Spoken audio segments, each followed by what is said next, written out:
দেশ স্বাধীনের পর থেকে অনেক উথাল পাতাল ঝড় অনেক হয়েছে রাজনৈতিক অঙ্গন থেকে অর্থনৈতিক অঙ্গনে। এখানে একজন বক্তা বলে গেছেন যে সামনে আমাদের চ্যালেঞ্জ আছে।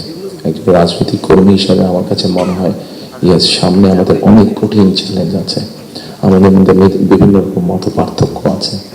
একজন রাজনৈতিক কর্মী হিসাবে আজকে আপনাদের কাছে এবং আপনাদের মাধ্যমে সকল রাজনৈতিক দলের সদস্যদের কাছে, সামগ্রিকভাবে সমাজের সকল মানুষের কাছে আমি একটি বিনীত আহ্বান রাখতে চাই যে আমাদের বিভিন্ন মত পার্থক্যগুলো নিয়ে যাতে আমরা আলোচনা করতে পারি, আলাপ করতে পারি। আমাদেরকে যে মূল্যে ডেমোক্রেটিক প্রসেস, যেটা আমরা 12 তারিখ থেকে ইনশাল্লাহ শুরু করতে যাচ্ছি। এখানে এনটিভির আমাদের ওনার নামটা জি জহুরুল আলম সাহেব অনেক আগে আমার একটা ইন্টারভিউ নিয়েছিলেন।